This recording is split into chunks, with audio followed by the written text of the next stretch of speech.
hay diferentes unidades, ¿no? Uno es de CO2, unos toneladas de metano, otros son toneladas de óxidos nitrosos. Pero entonces, ¿cómo hacen en la contabilidad? Todos los llevan a una misma equivalencia. Tú multiplicas esto por 21, ya te da en términos de dióxido de carbono, y esto multiplicas por 310, todo le llamas CO2 equivalente. Y entonces siempre van a ver gráficas con equivalente, ¿ok? Porque ya lo llevas a una misma contabilidad. Entonces, lo que ha venido haciendo Naciones Unidas, el IPCC, es tratar de contabilizar cuántas emisiones vamos en la atmósfera, en el mundo, en el pasado. Entonces, por ejemplo, esta es otra unidad de medida que son las partes por millón. Y lo que se venía viendo en los últimos años era que, por ejemplo, en 1870 estábamos bordeando los 290 partes por millón de CO2 equivalente. Pero luego ya en los años siguientes, ya estamos hablando de 2000, empieza un despegue, ¿no? Una mayor concentración de este CO2. Muchos dicen de que puede ser esto a causa de un ciclo, ¿no? De un ciclo en el que crece y disminuye este CO2. Pero vamos entonces a extendernos en un plazo mucho más amplio. Ya no veamos 200 o 300 años atrás, veamos más, por ejemplo 1000 años. Entonces cuando vemos la temperatura, y este gráfico que les muestra es un gráfico del IPCC, muestra variaciones en la temperatura, ya no es que siempre van a tener la misma, ¿sí? Entonces si está oscilando, por ejemplo, acá vemos en un rango de variación, ¿sí? Variación. Como vemos en el último pedazo de estos 1000 años analizados, cómo hay un comportamiento anómalo de la temperatura, ¿sí? Promedio. Entonces acá hay una variación ya importante que escapa a un ciclo. Entonces, ¿han escuchado ustedes, no sé si han visto de que todavía existen muchas personas que discuten y dicen, no, pero esto es el ciclo del Sol, es el ciclo de la Tierra, de la deglaciación y la glaciación. Entonces, cambio climático no es causado por el ser humano. Me imagino que han escuchado estos debates. ¿Por qué? Porque cada vez que viene un proceso de las negociaciones, llega de nuevo este discurso, sospechosamente, ¿no? Entonces, vamos a analizar ya no periodos de 100 años, 200, ni de 1000. Vamos a analizar periodos de cientos de miles de años. O sea, acá hay 50.000 años, 100.000, 200, es decir, 400.000 años vamos a analizar. Y ahora, una buena pregunta es, ¿y cómo logramos analizar tantos años? ¿Alguien se ha preguntado eso? O sea, ¿cómo saben que esto es cierto? Bueno, bájate lo que es, mientras que les explico. Entonces vamos a analizar dos cosas. Uno es temperatura y otro es CO2. Ahí todavía está en concentración de partes por millón, ¿no? Entonces temperatura, como vemos, de cada 100.000 años como hay un descenso, ¿no? Y luego un aumento, descenso, aumento. Y que está bastante parecido este ciclo al comportamiento de CO2. ¿Lo ven arriba? Que tiene el mismo ciclo. Entonces quiere decir que hay una relación, ¿no? Acá para las expertas econométricas habría una relación bien evidente, ¿no? Entonces uno dice, bueno, pero ¿qué es lo que está ocasionando qué? ¿El elevamiento de la temperatura está ocasionando que el CO2 aumente o que el CO2 está ocasionando que la temperatura aumente? ¿Cuál es la racionalidad? Y segundo, si estamos en un ciclo, entonces quiere decir que estamos en este ciclo, ¿no? En el que está aumentando. Entonces es obvio que hay calentamiento global. Pero no, recuerdan mi gráfico anterior, decíamos que estábamos en 370, ¿no? Ya. En este gráfico, los 370 están por arriba del promedio. Miren esa línea horizontal, ¿en qué nivel está? En 280. Entonces eso era, digamos, el tope al que se llegaba en estos cientos miles de años. Ya 370 ya es un comportamiento anómalo. Ya esto no es un ciclo, ¿sí? Y esto es bastante evidente, estamos por los 380, ¿no? Y uno ha evaluado, Naciones Unidas, el IPCC, que aproximadamente el mundo emite casi 2 partes por millón de CO2 al año, ¿sí? Si así estamos, 2 partes por millón al año, y vamos por 380, ¿qué es lo que dice el IPCC que no deberíamos sobrepasar? El IPCC dice que no deberíamos pasar las 450 partes por millón de concentración de CO2 en la atmósfera. ¿Por qué? Porque si la pasamos, dice que los ecosistemas van a tener unos cambios tan bruscos, tan dramáticos, que ya el mundo como lo conocemos no va a seguir siendo igual. O sea, no está diciendo que vamos a desaparecer ni que vamos a morir. Está diciendo que los ecosistemas, o sea, sabíamos que hay zonas tropicales, cómo se comporta la zona tropical, calor, humedad, Sabíamos que hay zonas templadas, ¿no? En las zonas en Europa, que hay de época de invierno, muy duro, con nevadas. Sabemos cómo se comporta. Lo que dice el IPCC, si llegamos a ese tope de 450 partes por millón, el calentamiento va a ser tal que ya los ecosistemas no se van a comportar como antes. ¿Sí? Entonces, de repente no es lo suficientemente alarmante esa conclusión. Pero para lo que entendemos un poco cómo funcionan los servicios de los ecosistemas, sí nos preocupa, porque ya no van a ser, como pensamos dónde viene el agua, dónde viene el calor, dónde vienen los productos, ya eso no va a ser igual. ¿Sí? Entonces, regresando a la métrica, no deberíamos llegar a 450. ¿Sí? Nos queda una brecha entre 380 y 450, ¿cierto? Y si venimos emitiendo 2 partes por millón, como hemos venido haciendo, quiere decir que nos quedan 35 años en el que vamos a llegar a esa. Ahora, pero bueno, nuevamente la pregunta es, ¿a ustedes no les da curiosidad cómo el mundo y el IPCC se ha hecho para apuntar hacia atrás tantos años? Van a estas grandes zonas de hielo, me refiero a los polos, ¿no? Y meten unos cilindros, pero huecos, unos cilindros huecos que son larguísimos, que no tienen fin, ¿no? O sea, no tienen tapas. Uno lo mete, captura ese hielo y lo saca.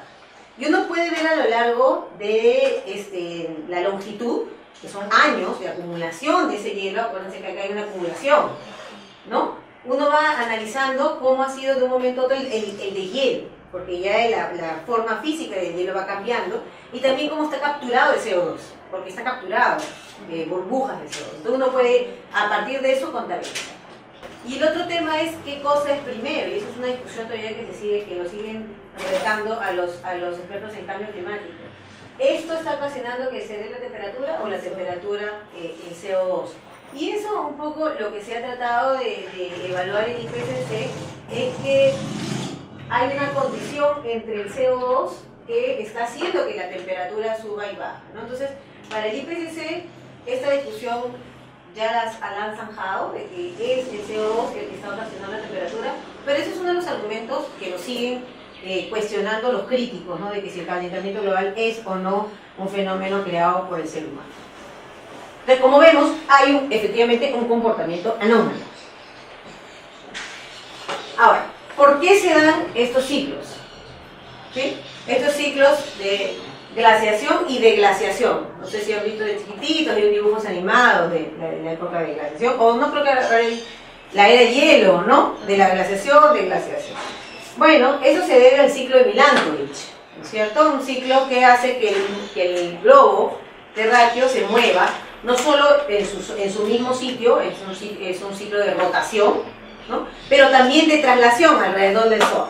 Entonces, entre ese alejamiento y ese acercamiento, porque hay una parte que está más lejos, otra parte que va a estar más cerca, hace que haya estos derretimientos o más bien haya la época de glaciación. ¿Sí? Ahora, estos movimientos de rotación hacen que, por ejemplo, la temperatura oscile de diferente manera, porque en función de cómo el mundo gire, ¿sí? El Sol va a caer y va a apuntar de diferente forma. Ustedes saben que el globo no necesariamente es un círculo exacto, ¿no? Hay una parte que tiene un diámetro mucho más ancho, que es en la línea ecuatorial, ¿sí? Entonces, cuando el Sol cae sobre más terreno, le calienta más, ¿no? Dependiendo de donde cae, por ejemplo, el reflejo de la nieve, más bien rebota. Entonces, eso hace que, por ejemplo, siempre la temperatura tenga este comportamiento pequeño que habíamos visto en los gráficos anteriores. Entonces, esas variaciones hacen que haya más luz o más sol en la Tierra y por ende haya esta temperatura a largo plazo. Pero eso es un poco para explicar el ciclo. Pero la gran conclusión del IPCC es que dicen que es extremadamente improbable que este calentamiento global sea sin una fuerza externa. A ver, bien enrevesada está esta conclusión, ¿no? Y esto se debe a que si uno junta, por ejemplo, expertos en color, si tú fueras experto en color, todos ustedes son expertos en color, y yo los llamo y digo, señores, díganme qué color es esto. Ustedes no van a decir, es blanco. Si ustedes son expertos en color, ¿qué van a decir? Es el beige número 34, no sé qué. Tú me vas a decir, es blanco con tono de gris. O sea, cada experto, no vamos a concluir que esto es blanco. Porque cuando tú eres expertos en cromatología, no tienen esa clase de conclusiones, ¿sí? Y si tú traes a miles de expertos, los mejores en el mundo, el IPCC, estudiando este comportamiento, no necesariamente van a concluir que el 100% esto es causa del ser humano, pero sí dice que es extremadamente improbable que este comportamiento anómalo sea por causas naturales. Esto tiene que haber sido por una causa externa, que en este caso se llama el ser humano. ¿Sí? Dice, very unlikely due to no natural causes. O sea, es bien improbable que sea por causas naturales, como están hablando del sistema de traslación. Entonces, cuando lo que hacen ahora es contabilidad, vamos a ver el calor de dónde viene. ¿Sí? Y esto es también del IPCC, del último reporte. Entonces dicen, a ver, hay unos gases que ya sabemos que muchos causan nuestra, ¿no? El CO2, el metano, los óxidos nitrosos, los CFC, los otros gases de efecto invernadero, ¿no es cierto? Entonces, ya sabemos que los rojos son contabilidad nuestra, que nosotros estamos haciendo que se genere más y más. Hay otros gases, por ejemplo, que este es el ozono troposférico, que ya no lo he tocado acá. Hay también el vapor de agua, es un gas de efecto invernadero, porque atrapa el calor. Ya les he dicho, gas de efecto invernadero no necesariamente es malo, ¿sí? Sino que ya es en tanta cantidad es lo que está ocasionando el problema. Acá le llaman el efecto albedo, y creo que tengo una gráfica más adelante. Pero el efecto albedo es como el efecto de reflectancia, ¿sí? Por ejemplo, cuando cae el sol y cae en un terreno, lo que hace ese terreno o el mar, captura el calor y se calienta, ¿no? Ustedes cuando van a la playa, se exponen, son biomasa, calientan, te toca, estás caliente, ¿no? Pero si ese sol cae en un espejo, ¿qué hace? Refleja y se va. ¿Qué es lo que hace ese efecto? ¿Qué hay en la naturaleza de efecto de reflectancia? El hielo, ¿no? Entonces, por ejemplo, en las grandes superficies de hielo, cuando cae el sol, rebota, ¿sí? Entonces, ese efecto albedo, más bien lo que hace es que descuenta. En lugar de calor, lo retira, por eso que está en azul, ¿sí? Y hay efecto albedo todavía, inclusive, y eso es una crítica a esa hipótesis, hay materiales, por ejemplo, particulados a partir de la contaminación de los aviones. En una época cuando había despegues, ¿no? Y botan una serie de estela con material particulado. Ese material particulado también generaba ese efecto de reflectancia, ¿sí? Caía y rebotaba. Dijeron, perfecto, entonces esto más bien está causando un efecto positivo. El problema es que ese material particulado iba a caer, ¿no? Por un proceso físico y más bien iba a causar otro problema de contaminación local. Entonces, esa es una de las medidas de mitigación cuestionadas por el IPCC, ¿no? Inclusive la bioingeniería está cuestionada por el IPCC, no está recomendada. Entonces, bueno, pero causa efecto albedo, ¿no? Hay unos también causa el tema de las nubes, también causan este efecto negativo, ¿sí? Pero cuando uno ya hace la contabilidad total, hay mucho más calentamiento, y este calentamiento no necesariamente troposférico, por ejemplo, eso es del planeta, eso ya no depende de nosotros, pero sí eso. Y esto está en demasía, ¿sí? Es demasiado lo que está causando, y por eso llegan a esa conclusión que es muy probable que sea debido a la causa del ser humano. Entonces, por un lado, el IPCC, el panel intergubernamental de cambio climático, Naciones Unidas, UNEP, hacen una contabilidad del pasado. Pero ahora la pregunta es, ¿cómo vamos al futuro? ¿No? Yo he dicho una cosa simple. A ver, estamos 2 partes por millón emitiendo. Si no debemos llegar a tanto, ¿cuántos años nos quedan? Pero una cosa simple no es. Pero ellos sí están haciendo escenarios, ¿sí? Entonces, en el reciente reporte, porque el IPCC saca sus reportes, estamos en el 5º, ahora habla de estos escenarios como unas trayectorias de concentración que pueden ser representativas de alguna manera. Todas tienen probabilidad de ocurrencia. ¿Y a qué me refiero con escenarios?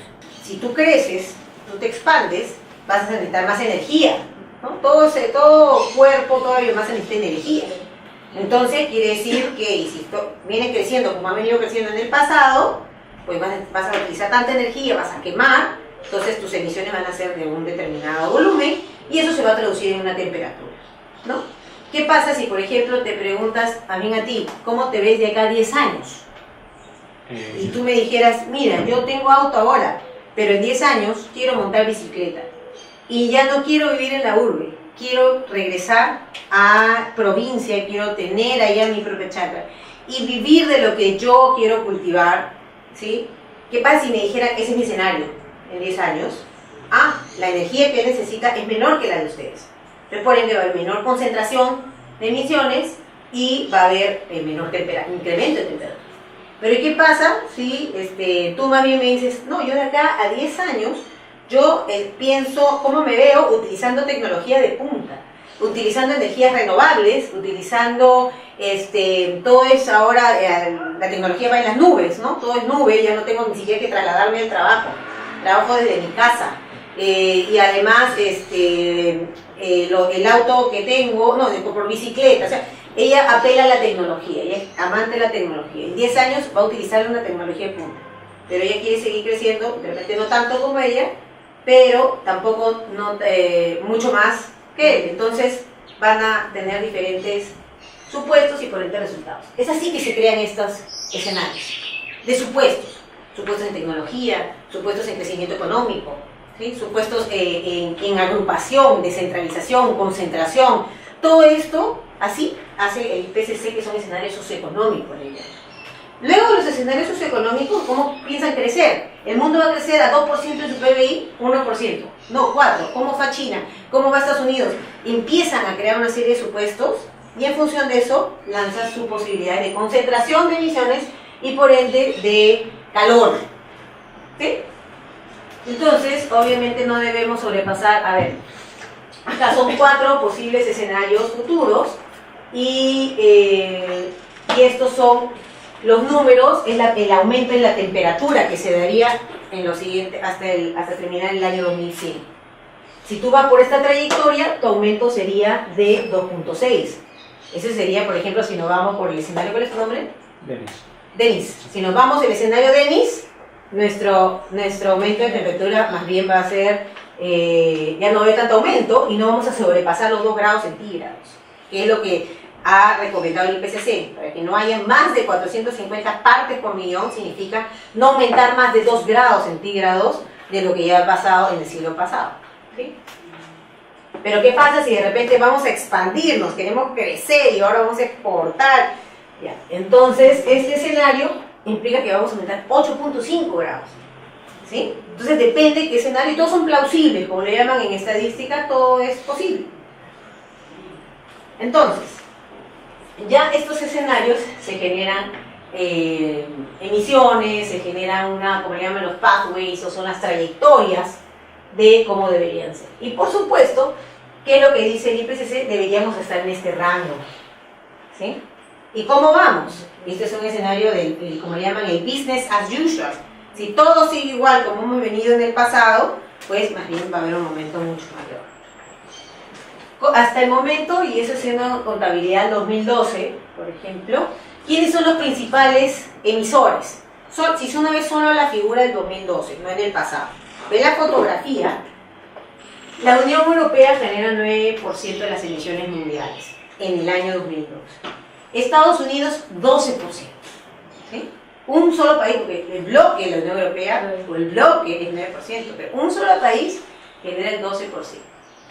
Rusia, 4%. ¿Sí? Estos son las que hayan venido presentando la CNDC, que son bastante poco. Bastante poco, creo que está Marruecos, Gabón, México, Andorra, que no son tan significativos en sus emisiones. China ha superado a Estados Unidos y ellos generan el 25% de las emisiones del mundo. ¿Sí? Ellos habían hecho su índice media rara, todavía no se sabe hacer un poco la contabilidad, pero ellos están ofreciendo reducciones. Esto es Brasil, India y Sudáfrica, como le llaman los países BRICS, que son los que ahora son de economía intermedia. Antes no emitían mucho, pero ahora con su crecimiento, al igual que China, ahora las emisiones son mucho más. ¿Se acuerdan? No sé si han visto parte de las negociaciones en los países anexo 1 y los países no anexo 1. Ellos todavía están en el no anexo 1. ¿Y quiénes son los anexos 1? Estados Unidos, Rusia, Canadá, los que en esa época, en 1990, eran los industrializados. Pero el mundo cambió. No es como decir yo soy la que más emite, entonces yo era anexo 1. Pero el mundo, de 1990 al 2012, ya cambió. Ahora yo ya no crecí tanto, la que creció fue Nati.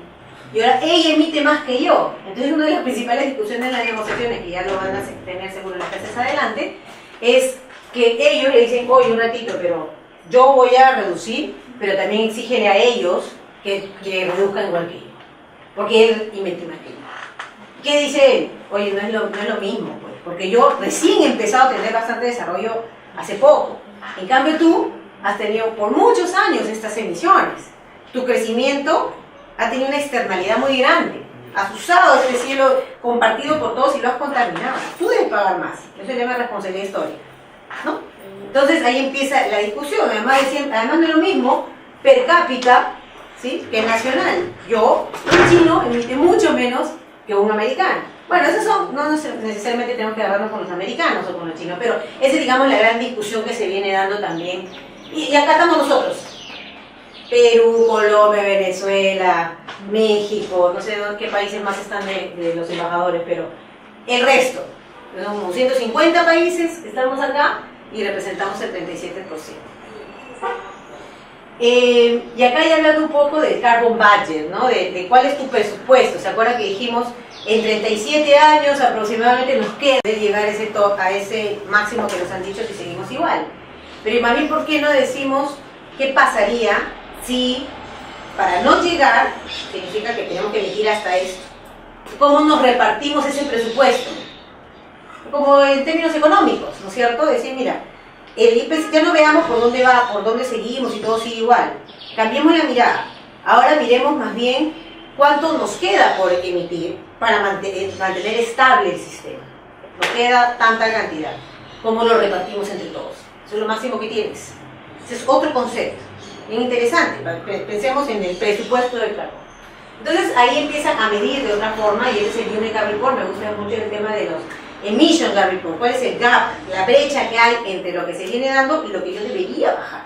Ese es el esfuerzo, ¿no? Es como, por ejemplo, si yo sigo engordando como he venido engordando en el pasado, ¿sí?, ¿dónde voy a llegar?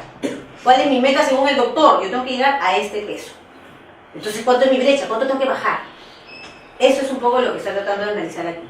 Entonces, si todo sigue igual, hay rangos, ¿no? Porque ya les he dicho, depende de qué escenario, si vas por lo tecnológico, si vas por crecimiento neto, si vas por otro tipo de crecimiento, depende de la hipótesis, los supuestos que tengas. Eso estamos llegando a 72, y ahí vienen las gigatoneladas de CO2 equivalentes. Ya empezaron los CO2 equivalentes. Y son gigatoneladas, ¿sí? Si el mundo, esto es hablando mundo. ¿Cuánto es lo que debería ser lo ideal? Lo que dice el IPCC, no subas más de 2 grados, tendrías que máximo llegar hasta 44. Lo ideal es que sea entre 30 y 44. Aquí deben estar las emisiones mundiales, ¿sí? Entonces tienes una brecha bien grande. Que de lo que venías tú subiendo de peso, ahora vas a tener que más bien bajar. Tienes que hacer un esfuerzo, tienes que hacer dieta, ¿no? El mundo de CO2.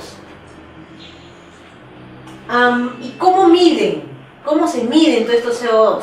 Las emisiones, me gustó esta infografía que ayudamos en un momento a hacer al Ministerio del Ambiente en el Perú, de dónde son las diferentes fuentes de emisiones. Por ejemplo, acá, ¿qué te dice? Que hay una industria, ¿no? Una industria genera emisiones, ¿no? Y eso se da en todos los países. Entonces lo que tú tienes que hacer es contar cuántas emisiones ha utilizado esa industria. Tienes todo su combustible, pues con un factor de emisión hacer la conversión, ¿no? Por ejemplo, tienes camiones, ¿no? Entonces tú tienes cuánto ha consumido de combustible de diésel, por ejemplo, un país o una región o una empresa, ¿no? Y puedes multiplicar por un factor de emisión, que es a las guías de los que da el IPCC, te dice qué factor utilizar. Hay diferentes niveles en las guías, ¿no? Por ejemplo, para los que no tienen data, le llaman Tier 1, o sea, nivel 1. No tienes data de cuánto tus vacas fermentan, ¿sí? Porque veré que mi vaca no es igual a una vaca en Perú que una vaca en Holanda, ¿sí? Pero si no tienes datos de cómo ha calculado en un estudio de campo, de ha sido y medido cuánto respira y cuánto come, y en un año, en un mes, no tienes esos estudios de universidad profundo que hagan ese estudio, el IPCC te dice, utilízalos por defecto, ¿okay? By default utiliza esta cifra. ¿Sí? La otra vez que estábamos haciendo la SciENDC, nos decían, sí, pero que no es lo mismo una vaca en la sierra que una vaca en la selva. Así es, pero no tenemos ese dato. Tendríamos que salir con la universidad a mapear. Eso sería interesante, que a alguno de ustedes le guste el tema de investigación, vaya y haga este monitoreo en campo. Porque además, tiene que después ser pasado por un peer review internacional. Entonces utilizamos la mayoría de países en vía de desarrollo Tier 1, nivel 1. Pero hay otros niveles, donde ya el país tiene mucha información, y estamos hablando de los países desarrollados, ¿no? Donde ya tienes tus propios factores de emisión, comprobados.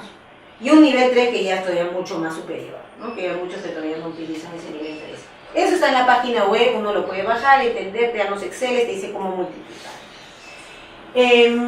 Pero lo más importante es ver las fuentes de emisión, no el factor de emisión, ¿sí? Las fuentes. Entonces, por ejemplo, uno cuando habla del tema de transporte, no solo el transporte terrestre, estamos hablando del transporte marítimo, ¿no? Yo estoy hablando de la contabilidad de un país. Y algo bien interesante es que no se calcula, por ejemplo, en la contabilidad de las emisiones de un país, el transporte internacional. Hasta el momento no, y eso es un gran debate, porque igual cuando tú viajas a Estados Unidos estás emitiendo, o cuando tú importas un producto desde la China, hay una emisión que está encargada. Pero el consenso hasta ahora es contabilizar las emisiones de un país solo con el transporte aéreo nacional, ¿sí? No quiere decir que no se contabilice, el problema es a quién le adjudicamos la responsabilidad, del país que sale, el país de origen o el país de destino. Entonces es una polémica, que hay una discusión, unas negociaciones que todavía se vienen dando. Hay acuerdos también internacionales de grandes aerolíneas donde dicen cómo podemos hacer para mitigar estos gases, ¿no? Pero por ahora eso no se contabiliza en los inventarios. Acá está el tema de agricultura, ¿no? Los cultivos. ¿Cuántos cultivos hay? No todos los cultivos emiten lo mismo, ¿sí? Porque además hay cultivos que por su biomasa más bien también tienden a capturar. No todos los cultivos utilizan fertilizantes nitrogenados. También hay que contabilizar, porque el nitrógeno, ¿sí?, es un gas de efecto invernadero, entonces eso también se contabiliza. ¿Se acuerdan los óxidos nitrosos, nitrógeno, todo esto es químico? Entonces, ¿cómo podemos hacer para buscar esa información? Lo que hacemos es construir estas grandes tablas, que eso es, por ejemplo, una copia del inventario oficial anterior del Perú.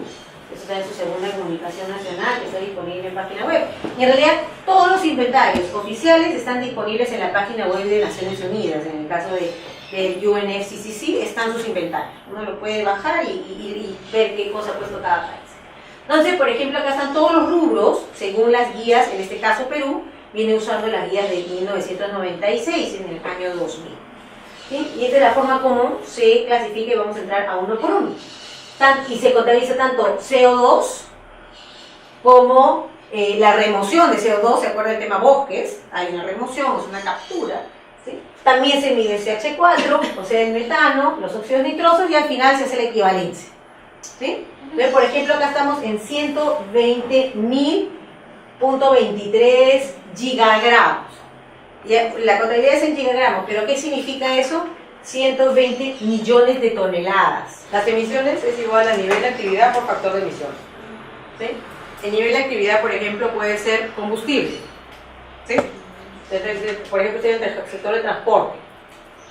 Entonces, ¿dónde puedo ubicar? Vamos a pensar que vamos a hacer el ejercicio de un inventario de esta casa, de lo que nosotros generamos emisiones en libélula, ¿sí? Quiero el transporte generado por libélula. Entonces digo, bueno, le pregunto a Lili, porque todos le reportamos a Lili todos los taxis que tomamos para trabajar, ¿sí? Y además, contabilizamos el traslado que hemos hecho de nuestras casas hasta acá, y de acá hacia nuestras casas. ¿En qué unidad tengo eso? Pues en galones, ¿no? ¿Cómo lo hace el balance nacional energético? En terajoules, en cualquier unidad de medida. Todo al final es energía. Sí, bueno, igual esto lo pueden convertir a terajoules, ¿sí? Luego, ¿qué te dice el IPCC? Bueno, si ya tienes la contabilidad, porque lo difícil es esto, ¿cómo buscas el nivel de actividad? ¿Sí? Luego, el IPCC tiene unas tablas así, enormes, larguísimas, son sábanas, que uno las puede bajar de la página web. Entonces, por ejemplo, el caso forestal son impresionantemente complejas, porque te dicen no solo cuántos han sido los bosques removidos, y eso en qué unidad está, en hectáreas, ¿no? No solo te dice cuánto bosque, te dice cuánto es aproximadamente la capacidad de remoción de ese tipo de bosque. Y no todos los bosques remueven igual. Bosque amazónico, de bosque tropical lluvioso, que son así enormes, tiene más biomasa que un bosque seco, que tiene más bien raíces largas. no todos emiten de la misma manera, ¿no es cierto? Entonces tú, entonces ya empiezo a dividir mi nivel de actividad. Tengo bosque tropical lluvioso con épocas de periodo no sé qué, tengo bosque seco de no sé qué, tengo bosque seco de montaña, y empiezo a diferenciar. Entonces, en mi primer columnita ya va variando las emisiones. En este caso, es capturas. Luego te dice, por ejemplo, la densidad, ¿no? Y si no la tienes, te ayuda que diferentes países han utilizado valores de densidad. Hay otros factores de quema. Hay otros factores, por ejemplo, de hojarasca, del residuo que te queda de la deforestación de un árbol. Hay una serie de factores que al final todo esto redunda en número. Entonces, ¿de dónde sacamos esto? O aquí le pregunto a Lili y me da en términos de viaje y tendré que decir no solo viajes, tendré que buscar la información de qué medio utilizaste. Eso, por ejemplo, esa contabilidad más menuda, más pequeña, se llaman huellas de carbono. ¿Sí? Y hay guías especiales para empresas, para industrias, que son guías de solo medir dentro de la casa, mides también tu actividad de transporte, o mides tu actividad con terceros, no tiene la diferente alcance. Para el inventario nacional, ¿de dónde sacarías esta data? Del Balance Nacional Energético. Porque además el balance dice indistintamente de qué medio has utilizado. Yo, Ministerio de Energía y Minas, tengo la contabilidad de cuánto diésel se ha vendido en el país. Y sé cuánto diésel se ha vendido, independientemente que utilizaste para... Sé cuánto querosene has vendido, independientemente si lo has usado para actividades ilegales, o para la cocina, yo sé cuánto he vendido en el Perú. Genial, entonces está, digamos, no tiene este nivel de detallito de una empresa, tengo una data agregada. El gran problema es que no me la diferencia. ¿Sí? Y eso tuvimos, por ejemplo, un tema con el transporte aéreo, porque dice, yo tengo MOGAS, tengo turbojet, que es el combustible más pesado que utilizan las aeronaves, pero el ministerio dice, yo sé cuánto he vendido aquí. Pero yo no sé si eso lo ha utilizado LAM en un vuelo Cusco, o lo ha utilizado US Airways para un viaje a Estados Unidos. O sea, eso no tengo yo en la contabilidad, ¿no? Entonces yo tengo el dato cuánto he vendido. Y ahí ya toca hacer supuestos, toca ya a tratar de aterrizar un poco la información, toca ir a hacer encuestas, toca ir a tocarle la puerta a LAM, una preguntita. Todos tus vuelos, ¿cuántos han sido nacionales? ¿No? Entonces toca hacer un esfuerzo y eso es uno de los grandes problemas que tienen países como los nuestros, que esta información no está sistematizada. Pero igual, esta información y el balance es principal fuente de información porque además es oficial. ¿Sí? Y además, el Perú y muchos países tienen sus balances nacionales energéticos año por año. Entonces, de alguna manera sabes esa trayectoria. Entonces, energía. ¿De dónde viene la energía? Bueno, por un lado, de las propias industrias energéticas, que son las que EDG, ¿no? Los que producen pues, la energía. Y eso es una de las mayores fuentes de emisión. Esta es toda la electricidad, por ejemplo, que se genera en los casos domésticos, por un lado, ¿no? Pero también de la industria. Lo otro ahí está la industria de manufactura y de construcción, que acuérdense que manufactura ahí es un rubro bastante grande, ¿no? Muchos me preguntaban, pero ¿por qué cuando uno solo simplifica y resume, solo pone los títulos? Pone energía, procesos industriales, solventes no lo hemos podido calcular, agricultura, uso del suelo, cambio de uso del suelo y silvicultura, por sus siglas en español, USCUS, alias forestal, ¿no? Y desechos. Entonces uno simplifica y pone estos títulos, te pone simplemente energía. Entonces, por ejemplo, dice, ¿pero por qué no han hecho un análisis para minería? Sí está. ¿Pero por qué no está el tema industrial? ¿Dónde está el tema industrial? Está acá el proceso. No, está aquí en energía, porque así lo contabiliza el IPCC, porque la contabilidad después la homogeniza con los demás países. Todo está ahí. O sea, cuando tú hablas del balance nacional energético, al MINES no le importan las emisiones, al MINES lo que le importa es cuánto he consumido. La huella. ¿Ah? ¿La huella? Tampoco le interesa la huella. Él tiene que tener su contabilidad de cuánto se ha consumido en el país. O sea, es por un tema financiero más que ambiental. No solo financiero, me refiero del desarrollo del sector. ¿No? Tienen sus ratios, tienen agroindustria, tiene agricultura sola, agroindustria de primer nivel, de segundo nivel, o sea, necesitan mapear cómo va el sistema energético en el país.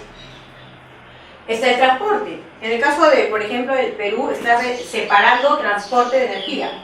¿Por qué? Porque si se dan cuenta, las emisiones son bastante grandes, están por cerca de 9 millones de toneladas. Y porque el sector transporte para el Perú es un caos, es sumamente importante. Entonces por eso a veces lo retiramos, lo separamos. Lo contabilizamos también, pero le damos un tratamiento especial, porque lo queremos analizar bien. Este es el sector comercial, residencial, público y agricultura. Este es el sector pesquería también. O sea, todo combustible que utilizan las fábricas de harina y aceite de pescado están aquí. Todo el combustible que utilizan las barcazas para poder capturar anchovetas están ahí. Está todo contabilizado.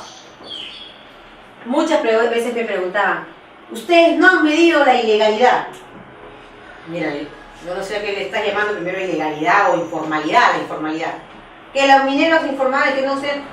Mira, nosotros contabilizamos lo que el país ha consumido. Hay, por ejemplo, el balance nacional energético que dice todo el queroseno que se ha vendido en el país.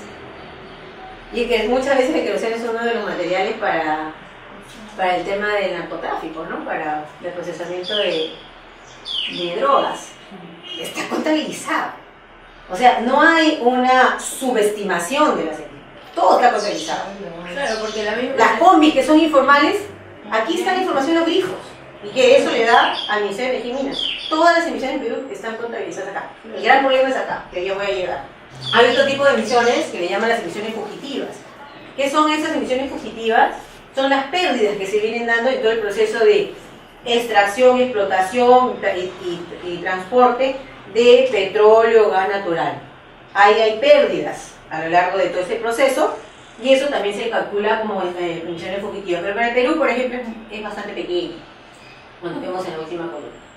En procesos industriales, ¿por qué? Y eso nos causa un gran problema de comunicación. Porque a veces, hasta el MINAM, por ejemplo, viene y nos dicen, ¿dónde están las emisiones industriales? Y ellos dicen acá, yo, no, eso no es ahí. ¿Por qué diferencian? Porque el IPCC, en el caso de países industrializados, que tienen grandes industrias y manufactura, que no es nuestro caso, ¿sí? Hay ciertas industrias que tienen unos componentes como insumo, que no es energía, porque su energía está contabilizada arriba, ¿sí? Por ejemplo, las cementeras, para parte de su producción, necesitan el clinker, ¿sí? Para poder combinar y producir. Tú sabes del clinker. Entonces, ese clinker genera emisiones de gas de efecto invernadero. O, por ejemplo, el hierro y acero, las grandes siderúrgicas, en metal mecánica, ellos lo que utilizan es el carbón como coque, como un insumo en su producción. No utilizan como combustible, el combustible está registrado arriba. Entonces, son solo estas tres, en el caso de Perú, que son grandes industrias que por sus insumos generan gas de efecto invernadero. Entonces, también se mide, está la caldolomita, están diferentes minerales que utilizan este tipo de industria, pero como insumo, no como energía. Por eso que en el caso de Perú es muy pequeño, estamos hablando de 7 millones de toneladas. ¿Sí? El solvente no lo pudimos hacer por el tema de data, pero también se contabiliza por generar emisiones. Y acá en el caso de Perú, todavía mantenemos separada la contabilidad de agricultura con bosques. Por más que todo es suelo, pero se mantiene separado por ahora. Porque usamos guías del IPCC del año 96. Y en agricultura, ¿qué se mide? Por ejemplo, lo que estamos hablando contigo, que era la fermentación entérica, ¿no? ¿Y cómo contabilizamos eso? ¿Cuántas vacas hay? ¿No? Tanta cabeza de ganado hay lechero como no lechero. No solo vaca, también hay ovinos, la alpaca, o sea, hay otros tipos de ganado, de cabezas de animales que también generan emisiones. El cuy también genera emisiones, ¿no? Y por más que hay gran volumen de cuy, no necesariamente es tan representativo, pero también se mide. Y digamos, pero el principal es el ganado vacuno, ¿no? Entonces, esto se mide la fermentación entera. Pero también el manejo del estiércol generado por toda esta ganadería, entonces toda la agricultura, sí, imagínense cuánto pollo consume el Perú, ¿no? Se imaginen esa grande cantidad de estiércol, eso también genera metano. También se contabiliza. ¿Cómo podríamos tener esa data? Pues vamos a buscar el Ministerio de Agricultura, tiene Perú en números, tiene ahora su censo agropecuario, que está más actualizado. Vamos a buscar esa data, cuántas cabezas de ganado hay. Ya no solo de estadísticas, sino que pagan inclusive y hacen la encuesta en los hogares. Cultivo de arroz. ¿Por qué? Porque en el Perú, el cultivo de arroz, ¿cómo se da? Bajo inundación. ¿Sí? Entonces, cuando hay bajo inundación, hay gran fermentación. ¿Sí? Entonces, genera metano. Y entonces cuando genera metano, también es una fuente de emisión importante. ¿Y cuánto arroz se consume en el Perú? Bastante, ¿no? Entonces, ¿de dónde sacamos esa data? También del Ministerio de Agricultura, por lo menos la data oficial. Suelos agrícolas, ya les contaba que también se generan muchos óxidos nitrosos a partir de la remoción de suelos. Y esto está relacionado con cuántos cultivos, área de cultivos cosechados tenemos en el país, entonces también se contabiliza. Quema de sabanas, eso es un problema porque, por ejemplo, no hay unos datos actualizados sobre pastos naturales en el país. La data creo que más reciente es del año 94, creo, de la ONEL. Entonces, 84, 94, ya no sabía mucho. Entonces, lo que tenemos que saber es cómo estas pasturas naturales, cómo se van quemando, porque eso genera también óxidos nitrosos. El problema es que no tenemos una data, ya cuando hablamos de suelo, ya la data se empieza a concretizar, ya no es que la tiene tan clara como las anteriores. ¿Sí? Entonces tenemos que usar supuestos. ¿Para qué? Para el nivel de actividad, no necesariamente para el factor de descenso. Acá si vienen, bueno, también la quema de residuos agrícolas también genera emisiones y se contabiliza. Y eso también es por tipo de residuo, ¿no? De tipo de, ya sea de tipo de cultivo. Acá sí viene el gran problema. En USCUS, o en inglés le llaman LULUCF, de Land Use Change and Forestry. En español, USCUS, y en entendible, forestal. Entonces, por un lado, están las emisiones, que le llaman los cambios en biomasa forestal y los stocks leñosos, lo que perdemos. No, perdón, estos cambios de biomasa es lo que capturamos. Por ejemplo, en el Perú, y ese es un caso que también sucede en Brasil, ¿cuáles son las causas de la deforestación? Una de las principales causas es la agricultura migratoria, ¿no? ¿Qué pasa? Muchas veces la gente en la sierra no tienen oportunidad de desarrollo. ¿Qué hacen? Invaden en la selva, que no hay derechos de propiedad, nadie es dueño de la selva, entran y le invaden, ¿no es cierto? ¿Qué hace? Dice, bueno, yo qué cosa hacía en la sierra, cultivaba. Lo que tenía que hacer era dejar el suelo plano, ¿no? Para poder cultivar. Entonces se tumban los árboles, ¿no? Y luego empiezan a arar la tierra, cultivan. El problema es que el suelo de la selva es bastante arcilloso, no es rico en términos agrícolas, ¿sí? Entonces, no pasan 5 años aproximadamente y lo que hacen los agricultores, se van, ¿sí? Ya no me sirve este suelo, tengo que meterle demasiados insumos, más bien me voy y invado el otro que está libre, ¿cierto? Eso es lo que viene sucediendo. Entonces, y eso en la ganadería también. Llevo mis vaquitas, estoy más tiempo, ¿no? Pastoreo, pero ya después el suelo se vuelve tan pobre, tan compactado, invado otros terrenos. Pero ¿qué es lo que sucede ahí? Al abandonar hay una regeneración, porque el suelo amazónico, humedad, calor, tiene una capacidad de recuperación enorme, se regenera. Y eso se le llama los bosques secundarios, o sea que ya no es primario, ahora se ha convertido. Entonces, hay una recuperación, y esa recuperación captura. Si bien acá se contabiliza en conversión de bosques y pasturas, acá está lo que he deforestado, pero por acá está la recuperación que ha habido en la conversión de los bosques secundarios, ¿sí? Esa es una gran duda. Primero que nada, el monitoreo de la deforestación, porque ahí ya no estamos hablando de que es un inventario que yo voy a encontrar en el ministerio. Ahí toca mapear, ¿no? Esto con imágenes satelitales de cómo ha avanzado la deforestación, ¿sí? Y esto depende de quién lo haya hecho, de los sistemas de información georreferenciadas, la data puede variar, ¿sí? Ahí tuvimos bastantes problemas, y los países tienen, no solo esto es un problema de Perú, el mundo tiene un problema con este sector. Por eso que IPCC, Naciones Unidas, siempre hace su contabilidad con USCUS, sin USCUS, con LULUCF, sin LULUCF, porque la incertidumbre es demasiado grande, ¿sí? Porque también hay una deforestación de los bosques secundarios, no vuelve a haber una invasión. Entonces no tenemos esta dinámica bien mapeada, ¿no? O inclusive, cuando el Perú trata de hacer un esfuerzo de saber qué categorías hay del suelo, la categoría, ahorita justo veníamos discutiendo de las concesiones forestales, en teoría hay como cerca de 7 u 8 millones de hectáreas, pero en la realidad son como 2. ¿Por qué? Porque unas ya fueron caducas, otras fueron abandonadas, otras ya fueron invadidas y fueron transformadas. La realidad es 2. Entonces toca hacer un esfuerzo muy grande de mapeo, ya no solo desde las oficinas de un ministerio, sino toca ya hacer mapeo en el campo, ¿no? Creo que me ibas a preguntar algo. ¿Alguien me iba a preguntar? ¿No? Pero es el sector que más genera emisiones, descontando, porque esto ya se le llama emisiones netas. Cuando restas lo bruto, le quitas las capturas y te sale neto. Son 56 millones de 120, casi la mitad de las emisiones del Perú, por ejemplo, en el año 2000. Es bastante. Entonces es un sector bastante crucial en términos de emisiones. Y además, en términos económicos, porque estamos perdiendo ese capital natural para no hacer actividades que sean productivas, ¿no? Y finalmente viene el tema de desechos. En desechos ya se generan, por ejemplo, es una relación entre, hay un indicador que se llama la generación per cápita de residuos sólidos, y porque, como les decía, genera metano. ¿Cuál es la solución? Por ejemplo, ¿dónde están los rellenos actualmente? ¿En los botaderos o en los rellenos? ¿Cuántos rellenos hay en el Perú? Ya. En Lima. 8. Ya. Pero de esos, 2 funcionarán bien, ¿no? Entonces, el Perú, las sociedades, especialmente las grandes urbes, necesitan un manejo de esos rellenos. El problema es que generan más emisiones de metano. ¿Por qué? Porque hay una diferencia que esté en botadero, por ejemplo, en un campo amplio, hay menor actividad anaeróbica, entonces menor emisiones. Cuando tú los compactas, se generan más esas condiciones anaeróbicas y genera más. Pero no quiere decir... Puedes capturar ese metano también y volverlo en energía. Claro, pero a donde voy, porque hay opciones de mitigación, ¿no?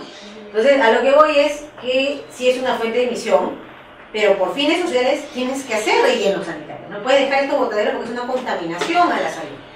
Entonces, eso está también generando emisiones, y uno de esos se hace ratios, por ejemplo, de generación per cápita de zonas urbanas, de cierto tipo de desechos, ¿no? Una consulta, yo veo que, o sea, son residuos municipales y no municipales. ¿Dónde entran los no municipales, donde están los RAE, los hospitalarios, los de la construcción y demolición? No, creo que solo cuantificaran, es como si cuantificaran solo los residuos orgánicos. Se utiliza, sí, principalmente son papel, restos de gras, son 5 tipos de residuos. No, porque principalmente lo que dice el IPCC, inclusive los rurales no se contabilizan. ¿Por qué? Porque un poco el tema es que los desechos rurales van a, de alguna manera, ser reutilizados, ya sea por compostaje, ya sea por otras actividades, van a ser absorbidos, no necesariamente van a generar mucho metano. Entonces la gran preocupación es la generación de residuos urbanos, ¿sí? Generados por la actividad tanto de los individuos, los consumidores, como industrias. Eso sí se genera ahí. Digamos, se podrían contabilizar también, pero el factor de emisión va a ser mucho más pequeño. Entonces, el nivel de esfuerzo versus la significancia en emisiones, ya no sé. Pero tampoco residuos radioactivos, por ejemplo. No, porque acá acuérdate que no estamos hablando de que es un inventario de contaminación ambiental. Es un inventario de gases de efecto invernadero. No quiere decir que los otros no estén mal, sino que ahorita vamos a medir gases de efecto invernadero, ¿no? Vertimientos de aguas residuales también se miden, ¿sí? Los gases de efecto invernadero ocasionados por lodos, por ejemplo, ahí le vamos a preguntar a CEDAPAL cuál es la contabilidad de las emisiones aquí.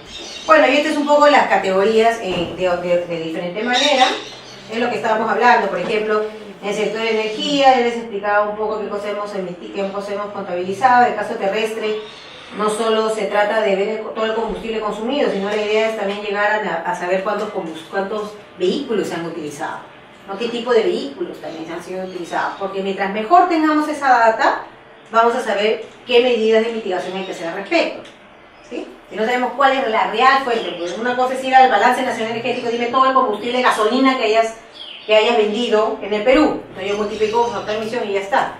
El problema es que después no sé quién es el gran causante de ese consumo de gasolina, ¿sí? Entonces son los autos viejos, unos nuevos, están en las ciudades, eso no lo sé. Entonces la idea es siempre tener mejor data, y así uno puede hacer medidas de mitigación más precisas. Bueno, estos son, como les decía, los diferentes metales, minerales que se miden aquí. En el tema de agricultura, los diferentes cultivos, por ejemplo, que se han analizado, en el caso de Perú, como les decía, no solo es el vacuno, están bovinos, caprinos, porcinos, equinos, mulas, asnos, tuyes, camellos, todo eso también se mide, también genera emisiones, pero una de las grandes fuentes de emisión sigue siendo ganado, ¿no? El ganado vacuno.